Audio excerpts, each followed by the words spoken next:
I'm so thrilled to let you know of the birth of my new talk show, The Elephant in the Room. Here we address the unaddressed, amplify and uncover all the facts, truths and perceptions surrounding closeted and unspoken subjects, all the people don't talk about. If I'm not here alone, I'm here with a guest or two, and you can definitely count on relatable content, free advice, tips and tactics, all served here for your consumption. Your meal is served. This episode is sponsored by The Grandson. Hello everybody, Stacey here, and as the episode title suggests, today the elephant in the room is hustles. We'll be addressing brands, hustles, startups, entrepreneurship, business, all of that. And notice how all these terms could mean one or the other and are used interchangeably in the world today. So here's a few questions that I've been asked that relate to today's elephant. How did you know it was time to start? Why a clothing brand? Isn't it too risky?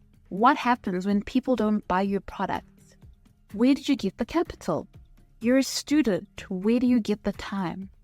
Before I go on, I'll add a disclaimer. This episode is based entirely on my personal experiences and views as a young person trying to make it with emerging businesses. I am not speaking from a position of having made it already or having a successful business. So I had to do the voice change there just to make it clear. I am the founder of an emerging business.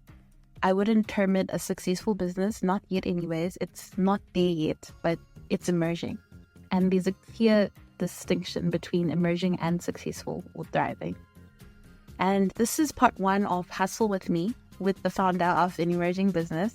And in part 2, we'll be back again with the founder of a thriving and successful business. And making that clear distinction will allow you as the listener to be able to navigate better with your business, I hope.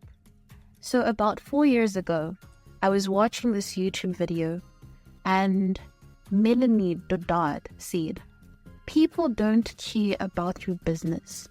People don't care about your business, right?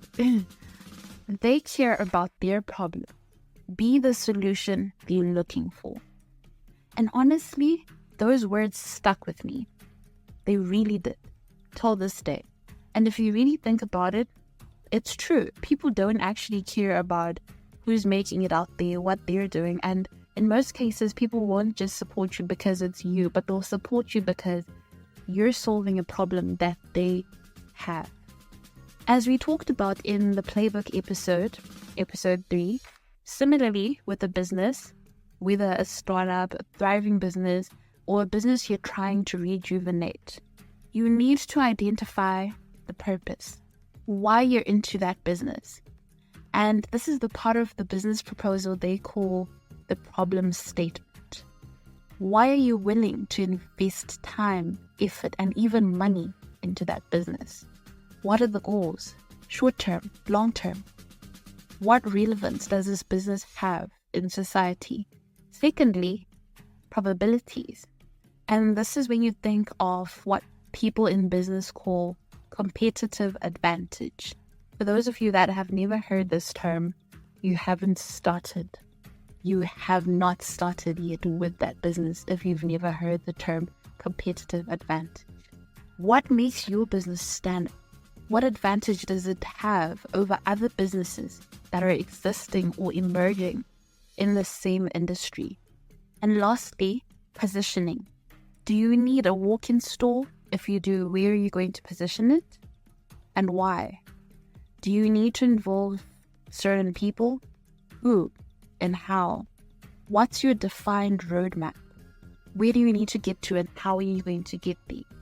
Then, of course, there's the bigger questions. The business name, the logo, the tagline, the production, if you're into goods, or the service delivery, if you're into delivery of services, the packaging, the delivery, all that. That also comes into play. You can watch all the YouTube videos there are on starting and running businesses. But I think the one thing people don't talk enough about is If you're not putting in your own money, time, consistency, and effort, your business will never grow to the extent you need it to. What does this mean? The moment you don't know how it feels to fully invest in your business, if you're not sacrificing that dollar and putting aside getting the latest sneakers or satisfying those cravings and putting that dollar instead into your business, if you haven't felt that sacrifice, then you're not doing enough. You're not doing it. If you haven't had to invest your time, perhaps you're doing that 9 to 5, you've got a day job, or you're doing school, you're a student. If you haven't had to divide your time between your studies, between your work and your assignment and that business, you're not doing enough. Because trust me, the moment you have that sense of putting in time, putting in money, putting in effort and consistency, you have a personal sense of attachment and ownership of that business. And that changes everything. The moment you don't use that dollar to buy a box of milk at home, when your alarm rings, instead of shutting it off and spending the day in bed, you're going to think about how you don't have milk in the house anymore because you put that dollar into the business. But you do need that milk now because you still have to have that cereal, you still have to have that cup of tea. You will wake up and put effort into that business and push that business because you need to gain back that dollar. So you buy that box of milk. And that's the sense of ownership I'm talking about. So for as long as you don't have the feeling of investing, whether it's time, it's money, it's effort, and that consistency into your own business, that drive to keep going, you will never feel it. You will never have it. And I personally feel like drive is the one ingredient you really need to get your business where it needs to get to. I've been running my clothing brand for a few years now, and today I can tell you that it's not there yet.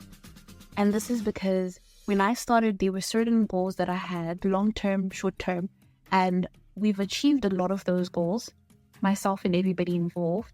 But we haven't achieved them all, or we haven't achieved them to the extent that we wanted to achieve them.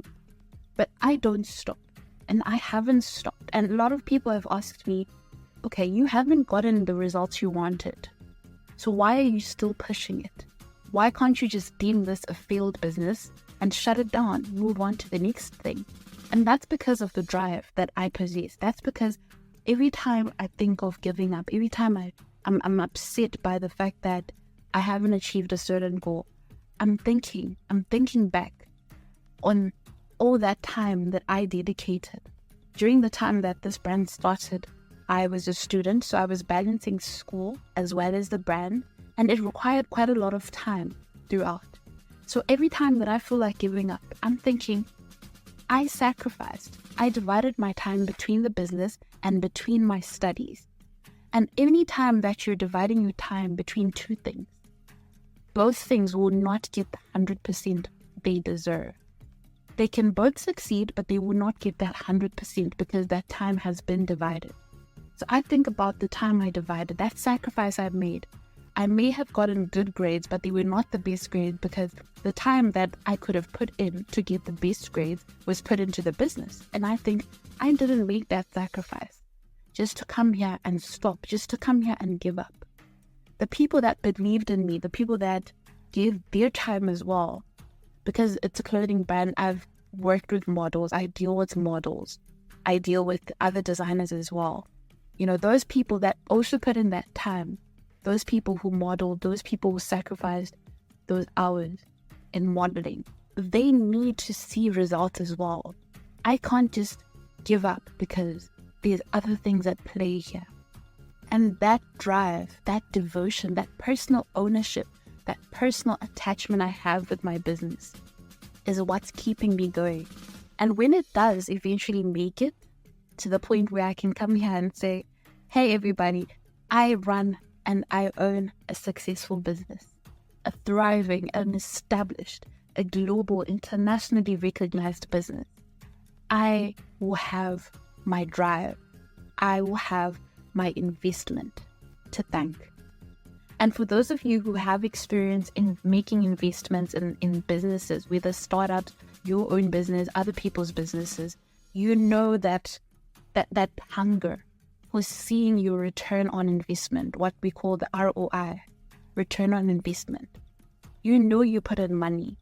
You have to see that money multiply. You have to see the fruit of that labor. You have to see the fruit of that time you put in, of that effort you put in, of those sleepless nights where you were trying to come up with all the points to put in that business proposal so you could attract the best investors, so you could attract the best partners.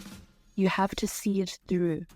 And this, in my opinion, is that one recipe, that one ingredient rather in the recipe that you need. And it's the drive. It's the personal attachment, personal sense of ownership that comes with making a personal contribution towards the business. Contribution in the sense of money, in the sense of time, in the sense of consistency, and effort. Part 1 of Hustle with me, everybody.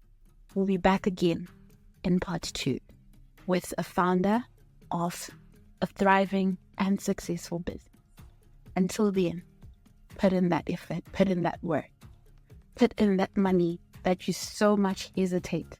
Because if you cannot stop, reach into your pocket and put in your own money into that business, it means you don't trust it enough to give you back your money. So whose money do you want to get it to where you need it to get to? Whose time do you want your business to flourish on? And if it's not yours, if you're not willing to make that sacrifice, you don't trust it. And if you don't trust it, you need to go back to the drawing board. You need to revise what it is that's making you lack that trust. It's probably a flaw or an inconsistency in your proposal, or perhaps your production. There's probably a gap somewhere. You need to go and address that gap, come back and dig into that pocket and put in the money, put in that time, put in that effort. Be consistent. Let's make those hustles work, and let's make those hustles worthwhile.